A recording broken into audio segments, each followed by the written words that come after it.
Hello friends, स्वागत आहे तुमचं आपल्या या यूट्यूब चॅनलवरती. मित्रांनो, चॅनलवर नवीन असाल तर चॅनलला सबस्क्राईब नक्की करा.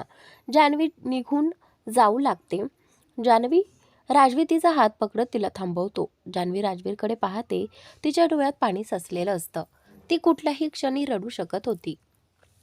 राजवीर तिला जवळ ओढतो. तिचा चेहरा दोन्ही हातात घेत शांतपणे म्हणतो, नानींच्या वतीने मी सॉरी म्हणतो. काही नाही, इतकं म्हणताच तिच्या डोळ्यातले अश्रू बाहेर येतात. मिस जान्हवी, रडू नका. नानी अजूनही आईला घेऊन राजवीर बोलत असतो. इट्स ओके, मी समजून घेते. तसंही आपण फक्त नाटक करत होतो. तुम्ही तुमच्या नानींना आवडणाऱ्या मुलीला भेटा. जान्हवी थोड्या तुटक्या आवाजात म्हणते, मिस जान्हवी, तिला भेटायचंच असतं तर मी तुम्हाला गर्लफ्रेंड केलंच नसतं. आणि तिला भेटायचंच असतं तर मी तुम्हाला एवढा त्रासही दिला नसता. आता रडणं थांबवा. असं म्हणत राजवीर तिचे अश्रू पुसतो. मग दुसऱ्यालाच गर्लफ्रेंड करा. मला नाही बनायचं तुमची गर्लफ्रेंड. जान्हवी थोडी चिडून म्हणते. असं गर्लफ्रेंड बदलत राहिलो तर नानीला लगेच संशय येईल. राजवीर उत्तर देतो, मला काहीही माहिती नाही. जान्हवी तोंड वळवते. तुम्हीच माझी एकमेव फ्रेंड आहात. तुम्ही मदत नाही केली तर कोण करणार. असं म्हणत राजवीर जान्हवीला मिठीत घेतो. तेवढ्यात त्याची नानी तिथे येते. दोघेही पटकन एकमेकांपासून दूर होतात. राज, मला तुझ्याशी बोलायचं आहे, इंदूजी म्हणतात. हो नानी. आणि त्यावेळी राजवीर म्हणतो. जान्हवी तिथून निघून जाऊ लागते. तू इथेच थांब, तुझ्याशी मी नंतर बोलेन. आणि राज, तू माझ्यासोबत माझ्या खोलीत चल. इंदूजी दोघांना स्पष्टपणे सांगतात. राजवीर नानीसोबत निघून जातो. जान्हवी सोफ्यावर बसते. मी होकार का दिला? माझं डोकं फिरलं होतं का? ही कसली अडचण आहे? तिला आता पश्चाताप होत होता. नानी, हे सगळं काय होतं? तुमच्या बोलण्यामुळे तिला खूप वाईट वाटलं. राजवीर म्हणतो. अच्छा, तुला तिची इतकी काळजी वाटते? आणि त्यावेळी इंदूजी प्रश्न विचारतात. नानी, तुम्ही अजिबात बरोबर केलं नाहीये, राजवीर ठामपणे म्हणतो. तू या मुलीवर प्रेम करतोस का? इंदूजी विचारतात. नाही, पण ती मला आवडते, राजवीर प्रामाणिकपणे सांगतो. ठीक आहे, ती तुला आवडते तर मी मान्य करते. मला पण आधी मी तिची परीक्षा घेईन. मला ती आवडली तर लग्न करायला हरकत नाही. इंदूजी म्हणतात. नानी. आणि त्यावेळी राजवीर थोडा अस्वस्थ होतो. आणि जर मला ती आवडली नाही तर तू माझ्या पसंतीच्या मुलीला भेटायला येशील, नानी म्हणाली. इंदूजी स्पष्ट सांगतात. ठीक आहे. राजवीर मान डोलावतो. तुला तिच्यावर इतका विश्वास आहे? इंदूजी विचारतात. नानी, एक माणूस वाईट निघाला म्हणून सगळेच वाईट असतात असं नाही. मी आजारी असताना तिने माझी खूप काळजी घेतली. तिला माझ्या पैशांशी काही देणं घेणं नाही. तिने माझ्याशी मैत्री पैसे पाहून केलेली नाहीये. ती खूप चांगली मुलगी आहे. तुम्हालाही नक्की आवडेल. एकदा भेटून तरी बघा. राजवीर मनापासून सांगतो. अरे वा, हाच तर राज आहे का, जो पूर्वी मुलींच्या नावाने पळायचा? इंदूजी हसत म्हणतात. आणि पुन्हा राजवीर बोलतो. राजवीर लाजतो. काहीतरी खास आहे त्या मुलीत. ठीक आहे, भेटूया मग. इंदूजी मान्य करतात. दोघे बाहेर येतात. जान्हवी अजूनही गोंधळलेली आणि तणावात बसलेली असते. ठीक आहे, त्याचं मन तुझ्यावर आलंच आहे तर मी काय करू शकते? इंदूजी जान्हवीला म्हणतात. नानी. राजवीर डोळ्यांनी इशारा करतो. तू घरी जाऊ शकतेस. राजवीर जान्हवीला म्हणतो. अरे थांब थांब, तुला स्वयंपाक येतो ना? इंदूजी विचारतात. हो. आणि त्यानंतर जान्हवी उत्तर देते. कॉन्टिनेंटल? इंदूजी विचारतात. नाही. जान्हवी नकार देते. मग काय उपयोग? राज तर कॉन्टिनेंटलच खातो. इंदुजी म्हणतात, ठीक आहे, आता काही दिवस तू इथेच राहशील माझ्या डोळ्यांसमोर. इंदुजी ठाम निर्णय घेतात. पण जान्हवी बोलू लागते, मला काहीही ऐकायचं नाही. इंदुजी स्पष्ट सांगतात. राजवीर डोळ्यांनी विनंती करतो. जान्हवी नाईलाजाने होकार देते. तुला जे चांगलं येतं ते बनव. बघूया तुला खरंच काही येतं का नाही. इंदुजी म्हणतात, हो. जान्हवी मान डोलावते. ती स्वयंपाकघरात जाते. इंदुजी त्यांच्या खोलीत जातात. जान्हवी खूपच तणावात असते. काय बनवू काही सुचत नाही. तेवढ्यात राजवीर मागून येऊन तिला मिठी मारतो. काय झालं, एवढी का घाबरली आहेस. तिच्या खांद्यावर हनुवटी ठेवत तो विचारतो. काय बनवू, नानींना काय आवडतं. जान्हवी विचारते. काहीही बनव, तू जे बनवतेस ते सगळंच छान असतं. का राजवीर हसतच म्हणतो.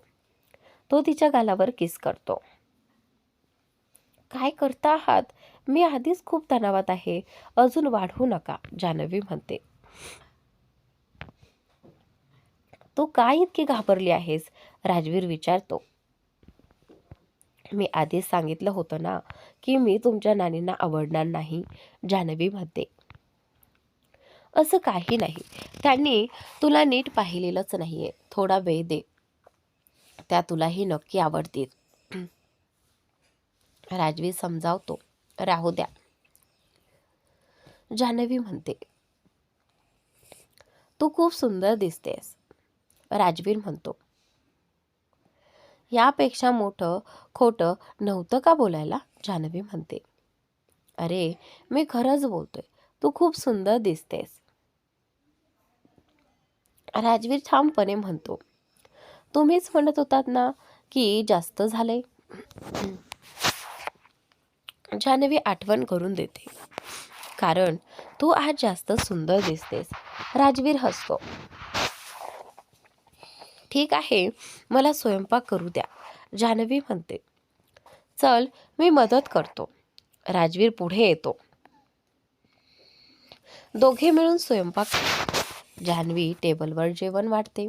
राजवीर नानींना बोलून आणतो. इंदुजी जेवायला बस. जान्हवीचं हृदय जोरजोरात धडधडत असतं. जेवण छान केलं आहे. इंदुजी पहिलीच स्तुती करतात.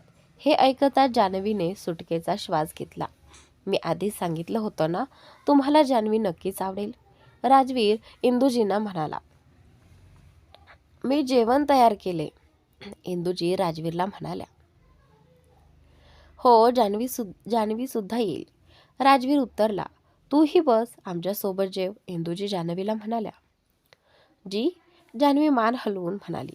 राजवीरने जान्हवीसाठी खुर्ची मागे ओढली. इंदुजी हे सगळं पाहून क्षणभर थक्क झाल्या. त्यांना क्षणभर तरी विश्वासच बसला नाही. जान्हवीने बनवलेलं जेवण राजवीरला खूप आवडलं होतं. तो मन लावून जेवत होता. राजवीरला आनंदाने खाताना पाहून त्याची नानी खूप खुश झाली. चला, कमीत कमी एवढं तरी समाधान आहे की तुझं लग्न झालं तर तुला चांगलं जेवण मिळेल. इंदुजी हसत राजवीरला म्हणाल्या. इंदुजींच्या या बोलण्यावर कोणीही काहीच बोललं नाही. जेवण झाल्यावर इंदुजींनी आपली पर्स उघडली. त्यातून काही पैसे काढून जान्हवीकडे दिले. हे घे, असं म्हणत इंदुजींनी तिला पैसे दिले. नाही, जान्हवी नकार देत म्हणाली. घे, पहिल्यांदाच जेवण केलेस ना म्हणून. इंदुजी तिला प्रेमाने समजावत म्हणाल्या. इंदुजींच्या त्या प्रेमळ बोलण्यामुळे जान्हवी गप्प बसली आणि शांतपणे पैसे स्वीकारले. इंदुजी तिथून उठून आपल्या खोलीत निघून गेल्या. वाटतंय नानीला तुम्ही आवडायला लागलात. राजवीर उठून जान्हवीजवळ येत म्हणाला. मला तसं वाटत नाही. जान्हवी भांडी उचलत रागाने म्हणाली. का. राजवीर थोडा आश्चर्यचकित होत विचारतो. मी खूप थकले आहे, मला झोप येते. असं म्हणत जान्हवी तिथून निघून जायला लागली. हो झोपा. राजवीर तिला न थांबवता म्हणाला.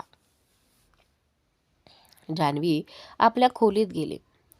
तिने कपाटातून कपडे काढले आणि आरशासमोर उभी राहून स्वतःशीच बोलली,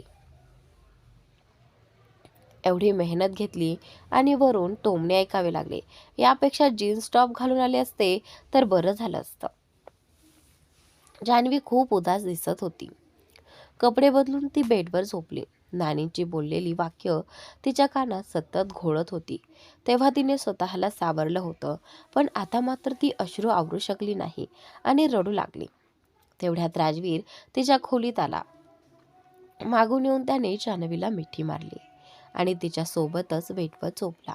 राजवीरचा हात कमरेवर लागताच जान्हवीने पटकन आपले अश्रू पुसले. काय झालं मी जान्हवी, तुम्ही रडत का आहात? राजवीर तिला स्वतःकडे वळवत विचारतो. नाही, मी रडत नाहीये, जान्हवी अश्रू पुसत म्हणाली. मग तुमच्या डोळ्यातून पाणी का गळतंय? राजवीर थोड्या रागात म्हणाला. नाही, ते जान्हवी काहीतरी कारण देण्याचा प्रयत्न करत होती. काय झालं? नानींच्या बोलण्यामुळे? राजवीर अजून बोलणार इतक्यात जान्हवी मध्येच म्हणाली, मला हे सगळं नकोय. मी उद्या नानी उठायच्या आधीच निघून जाईन. हे काय बोलताय तुम्ही? आता तर सगळं ठीक झालंय ना? नानींना तुम्ही आवडायला लागलात, राजवीर म्हणाला. असं काहीच झालेलं नाही. तुम्हालाच तसं वाटतंय. मी तुमच्या बोलण्यात येणार नाही, जान्हवी बसत ठामपणे म्हणाली. तुम्ही असं करू शकत नाही. आपली डील झाली होती. तुम्ही वचन दिलं होतं.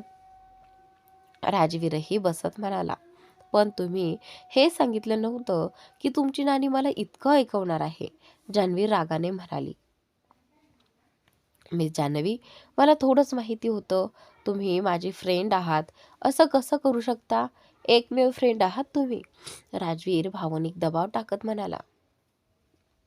फ्रेंडच्या नावाखाली, जान्हवी रागाने बोट दाखवत बोलणार इतक्यात राजवीरने ते बोट प्रेमाने आपल्या हातात घेतलं. तिच्या जवळीत म्हणाला, ठीक आहे ठीक आहे, मी वचन देतो, पुन्हा असं काही होणार नाही. झालंच तर तुम्ही निघून जाऊ शकता, मी अडवणार नाही. राजवीरने जान्हवीला घट्ट मिठी मारली. जान्हवीनेही आपलं डोकं त्याच्या छातीवरती टेकवत त्याला घट्ट धरलं. थोड्याच वेळात जान्हवी झोपीही गेली. सकाळी राजवीर आधी उठला. तो प्रेमाने झोपलेल्या जान्हवीकडे पाहत होता. तिचे केस कानामागे सारत त्याने तिच्या कपाळावर हलकंसं चुंबन घेतलं आणि खोली बाहेर गेला. राजवीर खोली बाहेर पडताच त्याला समोरून नानी येताना दिसल्या. कुठून येतोस तू? इंदुजी रागात विचारतात. मी? राजवीर अचानक नानींना पाहून गोंधळून गेला. तुझी खोली तर वर आहे. मग संशयाने पाहत इंदुजी म्हणाल्या. मी? राजवीरला काही सुचत नव्हतं. काय मी? इथे तुझी गर्लफ्रेंड झोपली होती ना? इंदुजी थेट मुद्द्यावर आल्या. नाही, ते राजवीर काही बोलणार इतक्यात इंदुजी ओरडायला लागल्या. हाय रे देवा, लग्नाआधीच एकत्र झोपायला लागले. नानी, हळू बोला, काय करत आहात? राजवीर घाबरत म्हणाला. जान्हवी उठू नये याची त्याला भीती वाटत होती. मी हळू बोलू करताना लाज वाटली नाही आणि मला सांगताय? इंदुजी ऐकायला तयार नव्हत्या. आणि चला इथून, असं काही नाही. राजवीर त्यांचा हात धरून त्यांना बाजूला नेत म्हणाला. तुम्ही दोघं एकत्र राहता? इंदुजी संशयाने विचारतात. नाही नानी, मी फक्त तिला भेटायला गेलो होतो. आणि प्लीज एवढं ओव्हर रिॲक्ट करू नका. मी लहान मुलगा नाहीये. मला योग्य अयोग्य कळतं.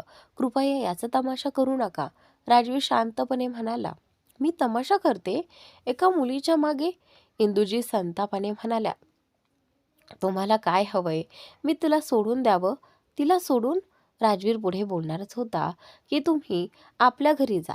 कुणाला काही कळलं तर ते अजिबात बरं होणार नाही, राजवीर रागात आपल्या नानींना म्हणाला. आणि तेवढ्यात तो तिथून निघून गेला. झालं नेमकं काय झालंय? उर्मट कुठलाच, अगदी आपल्या आईसारखाच आहे. तिनंही कधी कुणाचं ऐकलं नाही. सगळ्यांनी समजावलं होतं तिला, पण नाही. प्रेमात इतकी आंधळी झाली होती की आमचं काहीच तिला कळलं नाही. त्याचा परिणाम आजपर्यंत आपल्याला भोगावा लागतोय. या बिचाऱ्या मुलाचं पूर्ण बालपण आईशिवाय गेले. मी असूनही काहीच करू शकले नाही. किती एकटा झाला आहे माझा नातू. पण ही चूक पुन्हा होऊ देणार नाही. इंदूजी मनातच पुटपुटत होत्या. त्यांना राजवीरची खूपच काळजी वाटत होती. सुनीताजी आणि आशाजी दोघीही मंदिरातून परत येत होत्या. तेवढ्यात एक बाई आशाजींना हाक मारत म्हणाली, एक गोष्ट सांगू का आशा? राग तर नाही मानणार ना? बोला ना. आशाजी नेहमीसारख्या प्रेमळपणे म्हणाल्या. तुम्ही तुमच्या मुलीला शहरात पाठवलात, ते काही बरोबर नाही केलं. ती बाई टोमणा मारत म्हणाली. हो ना दीदी, अगदी बरोबर बोलते. दुसरी बाई तिच्या बोलण्याला दुजोरा देत म्हणाली.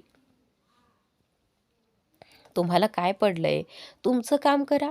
सुनेताजी रागात त्या बायकांना म्हणाल्या. शहरात जाऊन मुली काय काय करतात हे कुणाला माहीत नाही असं नाही. ती बाई आशाजींना टोचून म्हणाली. हे ऐकून आशाजी अवाक झाल्या. त्यांना काही बोलायचं धैर्यच झालं नाही. पण सुनीताजी पुढे होत म्हणाल्या, असं काहीही बोलू नका. आम्हाला काळजी आहे म्हणून सांगतोय. जान्हवी आमच्यासाठी मुलीसारखीच आहे. तनूचंच बघा ना, 30 वर्षाची होईल लवकरच. अजून लग्नच झालेलं नाहीये. ते बाई तोंड वाकडं करत म्हणाले. हो ना, शहरात राहते असं कळलं की लगेच नकार देतात. दुसरी बाईही त्यात भर घालत म्हणाली. मग शहरात काय उद्योग करत असेल कोण जाणे. त्या बायका आता तनूबद्दलही बोलू लागल्या. आईबाप तर तिच्या कमाईवर जगत असतील. लोकांना काहीच लाज नाही. आम्हाला जान्हवीची काळजी वाटते म्हणून सांगतोय. ती बाई सुनीताजींशी खोट्या सहानुभूतीने म्हणाली. तिची काळजी करण्याची गरज नाही. आम्ही आहोत तिच्यासाठी. सुनीताजी चिडून म्हणाल्या.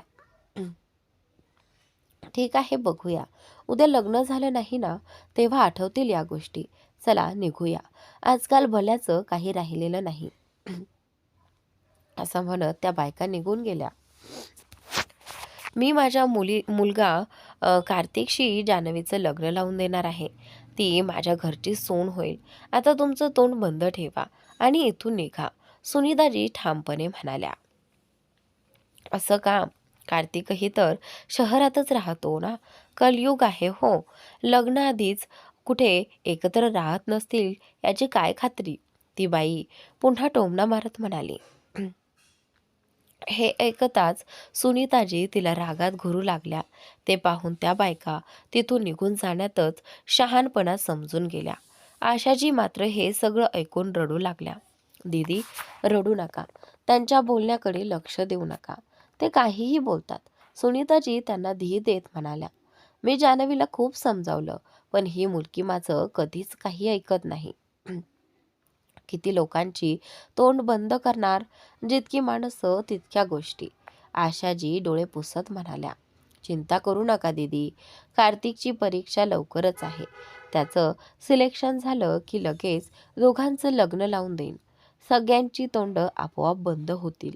सुनीताजी त्यांना दिलासा देत म्हणाल्या. इंदूजी मात्र खूपच चिडलेल्या होत्या. त्यांनी जेवण खोलीतच मागून घेतलं. नानींना काय झाले? जान्हवीला काहीच वेगळंच वाटलं म्हणून तिनं राजवीरला विचारलं. काही नाही, जास्त विचार करू नका. राजवीर टाळत म्हणाला. मला थोडं काम आहे. मी थोड्या वेळासाठी बाहेर जातोय.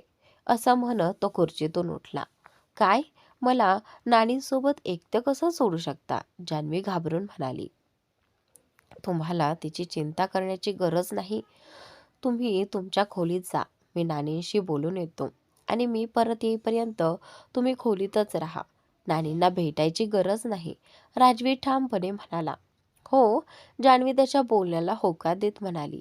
राजवीर इंदूजींच्या खोलीत गेला. नानी, मी बाहेर जातोय. आणि हो, तुम्ही आणि जान्हवी दोघीही एकमेकींपासून लांब राहा. प्लीज. मला अजून कोणताही ड्रामा नकोय, तो म्हणाला. हो, समजलं. इंदूजी तोंड वाकडं करत म्हणाल्या. राजवीर निघून गेला. मोठा आला मला समजावणारा. स्वतः मनमानी करायची. मोठ्यांचं बोलणं वाईट वाटतं. आम्ही असं उगाच केस पांढरे केलेत का, असं म्हणत त्या केसांकडे पाहू लागल्या, जे अजून काळेच होते. या मुलाला कसं समजावू? त्याच्या आईलाही मी समजावत राहिले. तिने ऐकलं असतं तर आज या मुलाचं आयुष्य असं झालं नसतं.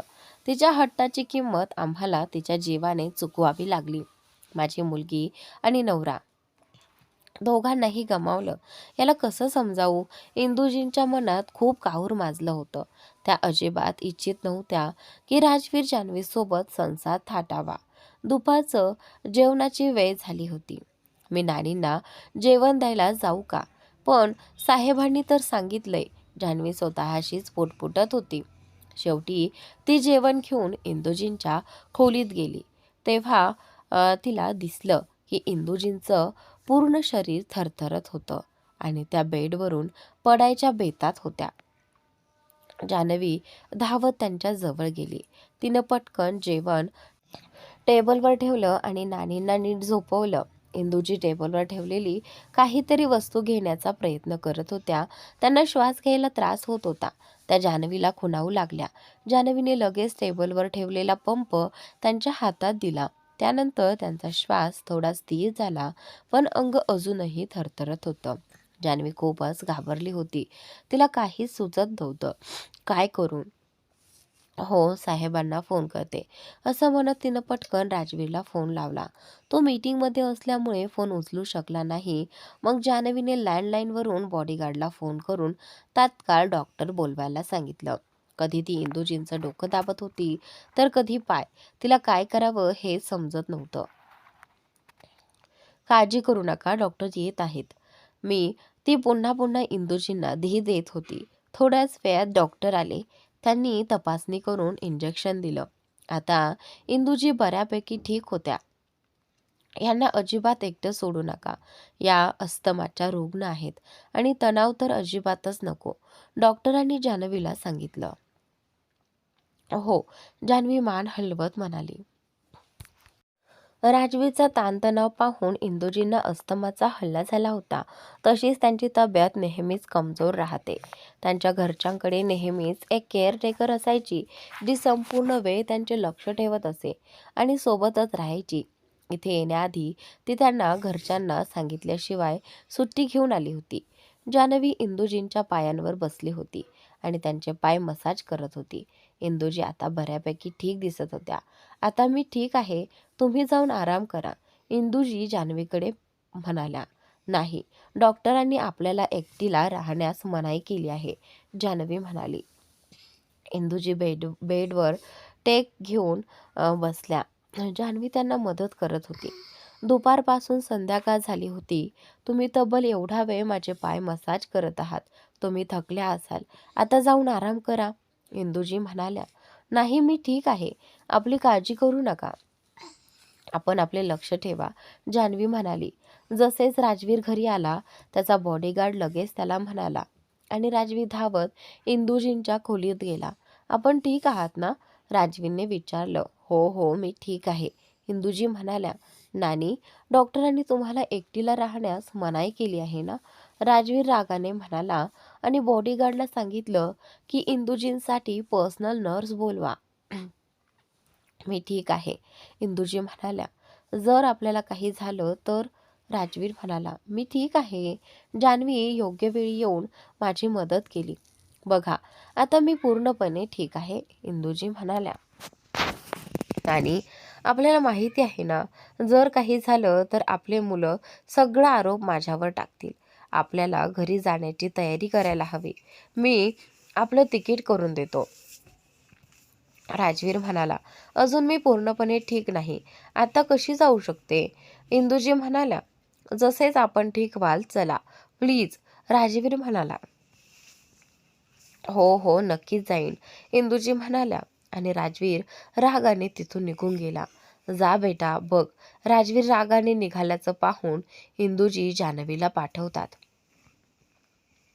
जान्हवी धावत राजवीरच्या मागे गेली. राजवीर रागाने भरलेल्या चेहऱ्यासह रूममध्ये जाऊन काचेच्या टेबलवर आपला हात मारतो आणि टेबल पूर्णपणे तुटतो. राजवीरच्या हातातून रक्त ओळा लागलं. हे काय करताय, जान्हवी म्हणाली आणि त्याला थांबवण्याचा प्रयत्न केला. राजवीर आजूबाजूची वस्तू उधळायला लागला. यावेळी जान्हवीसह जखम झाली. इंदूजी आवाज ऐकून बेडवरून उठून बाहेर आल्या. जान्हवीने राजवीरला शांत केलं. हे काय करताय, जखम झाली आहे, इथे चुपचाप बसा, मी म्हटलंय बसा. आणि हिलणार नाहीत. जान्हवीने राजवीरची बाजू पकडून त्याच्या डोळ्यात पाहत म्हटलं. राजवीर सोफ्यावर बसला.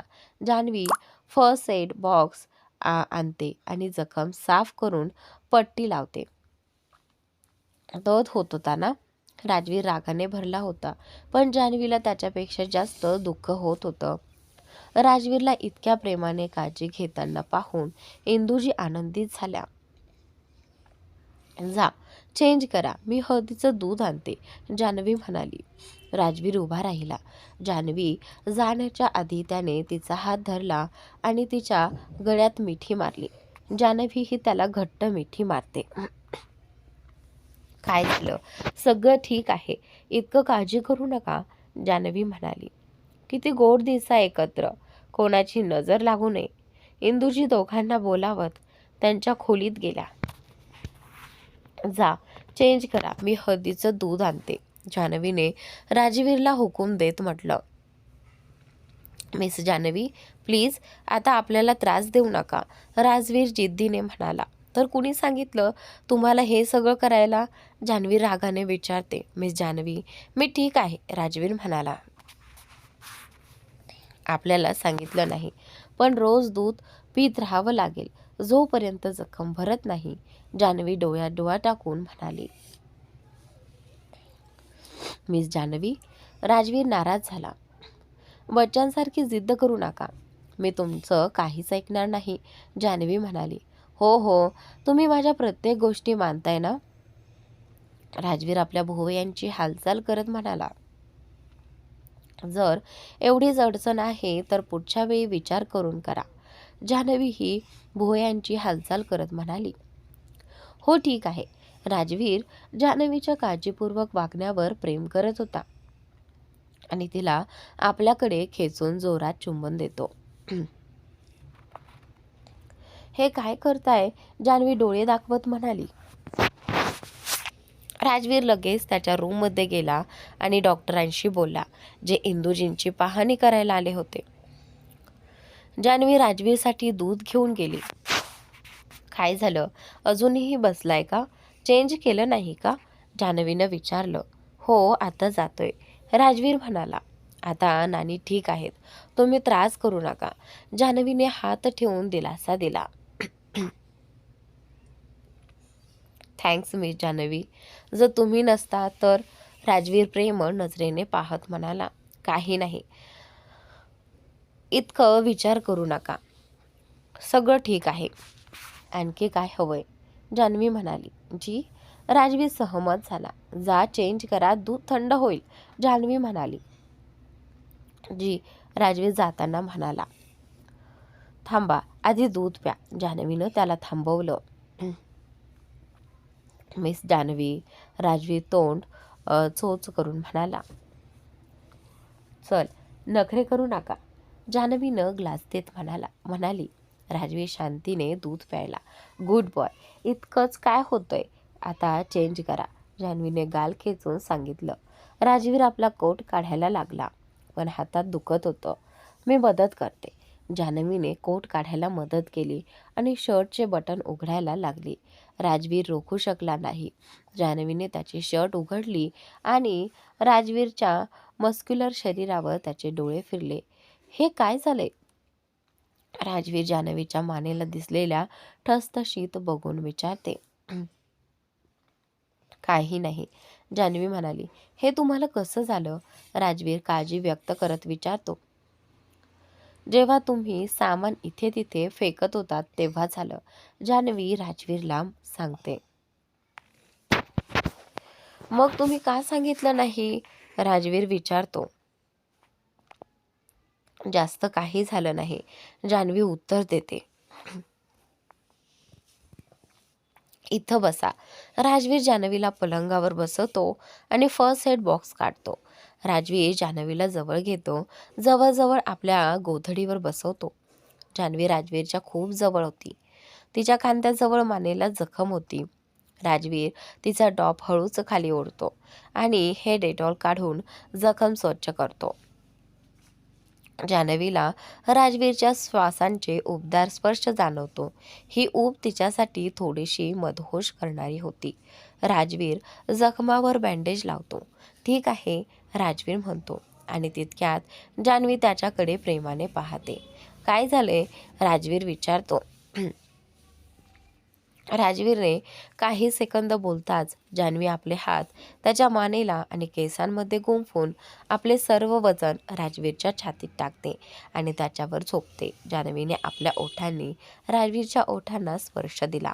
अचानक असं झाल्याने राजवीरही आपला कंट्रोल गमावतो आणि त्यालाही जान्हवीला किस करण्याची इच्छा होते. राजवीरचे हात सतत जान्हवीच्या कमरेवर फिरत होते. राजवीरने शर्ट उघडलेली होती. जान्हवीचे हात त्याच्या कानापासून छातीकडे जात होते. दोघेही पूर्णपणे एकमेकात हरवले होते. राजवीर पलंगावर पडला आणि जान्हवीला आपल्यावर खेचले. दोघांच्या श्वासांची गती वाढली होती. राजवीरची नाकं जान्हवीच्या मानेला स्पर्श करत होती. तो तिच्या मानेला किस करत बाईट करतो. जान्हवीचा टॉप दोन्ही खांद्यांजवळ खाली होता. राजवीर पागलप्रमाणे किस करत होता आणि जान्हवीनेही त्याला संपूर्ण साथ दिली. त्यानंतर राजवीरचा फोन वाजला. रिंगटोन ऐकून दोघेही जागे झाले. त्यांचे डोळे जुळल्यावर लगेच नजर वळवली.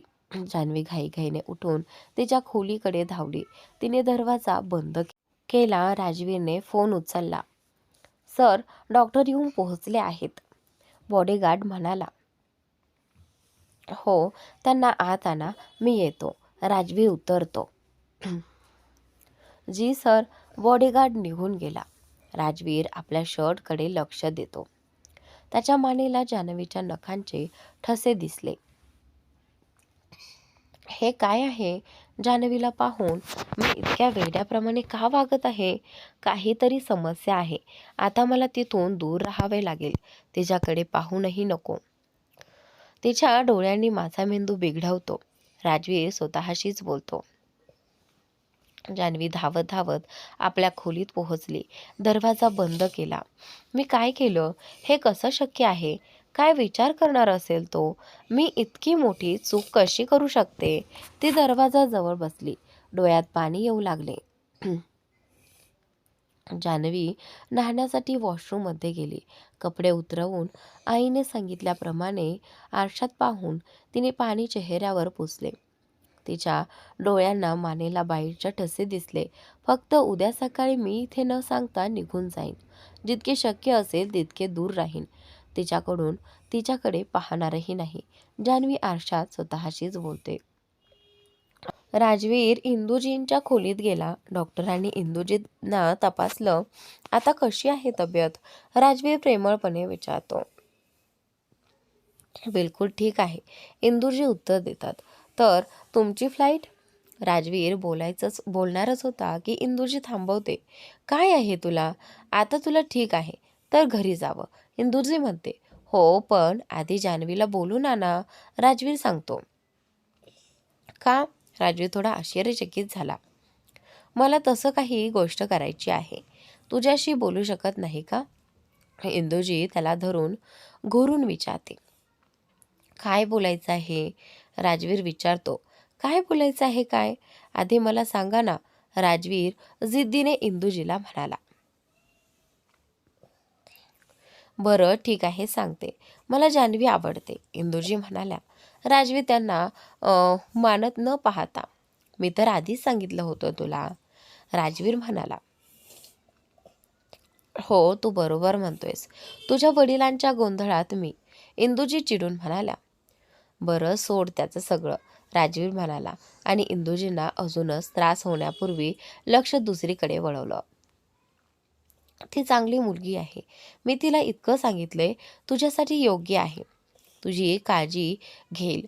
आता मला काही चिंता नाही, इंदुजी जान्हवीची स्तुती करत म्हणाल्या. बोलो, मला तिच्याशी बोलायचं आहे, इंदुजी म्हणाल्या. हो, राजवीर म्हणाला आणि खोलीतून बाहेर निघाला. राजवीर जान्हवीला बोलवायला गेला. काय, मी तर आधीच इथून निघायला हवं होतं आणि मी अजूनही इथे आहे, जान्हवी स्वतःशीच बोलत होती. जान्हवी अंघोळ करून तयार होत होती, त्यामुळे उठायला उशीर झाला आणि तोपर्यंत ती इथेच होती. राजवीर जान्हवीच्या दरवाजावर पोहोचला. लॉक आहे. जान्हवी तर दरवाजा लॉक करत नाही, तर आज हा का? राजवीर स्वतःशीच बोलत होता. जान्हवी, मिस जान्हवी, दरवाजा उघडा. राजवीर आवाज देत होता. हे भगवान, अजूनही उठली नाहीस. आता काय करायचं? दरवाजा उघडू की नाही? जान्हवी स्वतःवर रागावून बोलत होती. मिस जान्हवी, तुम्ही ठीक आहात ना? दरवाजा का उघडत नाहीत? राजवीर विचारत होता. जान्हवीचा दरवाजा उघडला आणि ती डोळ्यांनी राजवीरकडे इशारा करत म्हणाली, हो. काय झालं, तुम्ही ठीक आहात ना? राजवीर चिंतेने विचारतो. हो, मी नहात होते, जान्हवी म्हणाली. तर दरवाजा उघडा ठेवायला हवा होता ना? राजवीर म्हणाला. हो, तुम्हाला काही काम होतं का? जान्हवी विचारते. हो मिस जान्हवी, नानी तुम्हाला बोलवत आहेत, राजवीर म्हणाला. का, काय झालं? जान्हवी घाबरून विचारते. काही नाही, फक्त बोलवत आहेत, राजवीर म्हणाला. पण, जान्हवी म्हणाली. अरे घाबरायचं काही नाही, चला, राजवीर म्हणाला. जान्हवी राजवीरच्या मागे मागे गेली. जा, मला जान्हवीशी बोलायचं आहे, इंदुजी राजवीरला म्हणाल्या. काय, काय? दोघे एकाच वेळी आश्चर्यचकित झाले. काय झालं? एवढं आश्चर्यचकित का झाले? जणू काही मी काही चूक केली, इंदुजी म्हणाल्या. नाही तर, राजवीर म्हणाला.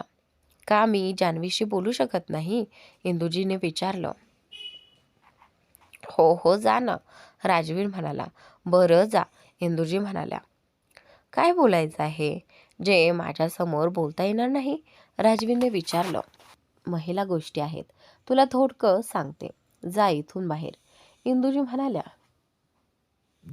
राजवीर म्हणाला, पण इंदुजी त्याला ऐकायला तयार नव्हत्या. जा, दरवाजा बंद कर, इंदुजी जान्हवीला म्हणाल्या. हो, जान्हवी दरवाजा बंद करण्यासाठी गेली. राजवीर आतून कान लावून ऐकण्याचा प्रयत्न करीत होता, पण काहीच ऐकू येत नव्हतं.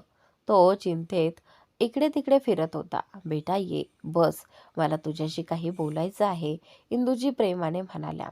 जान्हवी त्यांच्या जवळ जाऊन बसली. राजच्या आयुष्याची जगातील झलक बाहेरून सुंदर दिसते, पण जवळून पाहिलं तर त्यात दुःख आहे. त्याच्या लक्झरी लाईफमध्ये कोणतीही मुलगी सहज लग्नाला तयार होईल, पण त्याचं दुःख समजून घेणारी कोणी नाही. त्याने आपली वेदना कुणाशीही सांगितली नाही. कदाचित त्याच्या आईच्या जाण्याने झालेलं दुखणं अजून भरलेलं नाही. तुला त्याच्या भूतकाळाची माहिती असायला हवी. तो स्वतः तुला कधी सांगणार नाही. जेव्हा तो 10 वर्षांचा होता, तेव्हा त्याची आई आत्महत्येने गेली. इंदुजी जोरात रडू लागल्या. कृपया रडू नका, जान्हवी म्हणाली, त्यांना शांत करण्याचा प्रयत्न करत. मी तुला सर्व काही सांगू इच्छिते, जेणेकरून तू राजला समजू शकशील, इंदुजी म्हणाल्या आणि जान्हवीचा हात धरला. मला माहिती आहे नानी, जान्हवी म्हणाली. तुला सर्व माहिती आहे? इंदुजी आश्चर्यचकित होऊन विचारतात. सरनेच सांगितलं होतं, जान्हवी म्हणाली. राजने तुला सर्व सांगितलं? हे कसं शक्य आहे? तो कधीच बोलत नाही, इंदुजी म्हणाल्या. मला वाटतंय त्याला तुला आवडलं आहे. मी खूप आनंदी आहे. मला वाटतंय त्याने आपलं हृदय कठोर बनवलं होतं.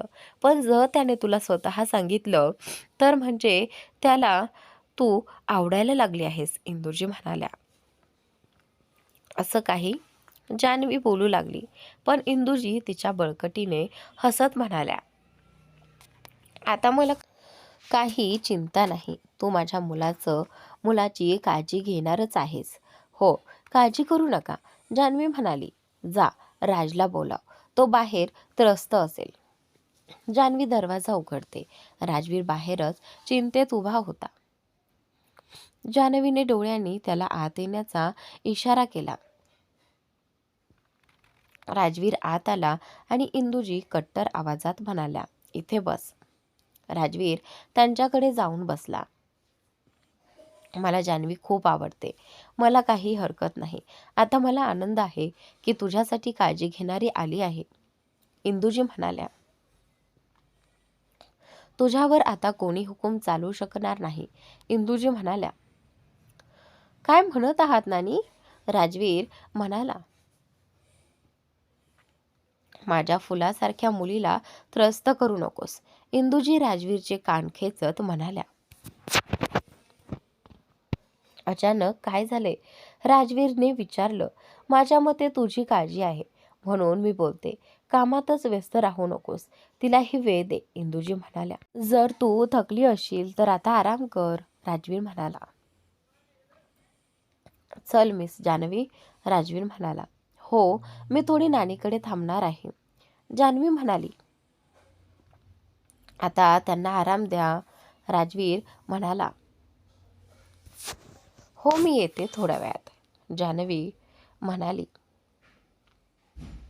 ठीक आहे. राजवीर रूममधून बाहेर निघाला. तुमची काळजी घ्या. जान्हवी इंदुजींना म्हणाली. हो बेटा, इंदुजी म्हणाल्या. जान्हवी रूममधून बाहेर आली. राजवीर समोर सोफ्यावर बसून आपलं काम करत होता. हे भगवान, त्यांनाही इथे बसून काम करायचं होतं. आता मी घरी कशी जाईन? त्यांना सांगते तर पुन्हा मला भावनिक करणार. तर मित्रांनो, आजचा भाग इथे संपलेला आहे. तर पुढील भाग नक्की पहा आणि चॅनलला सबस्क्राईब करायला विसरू नका. Thanks for watching.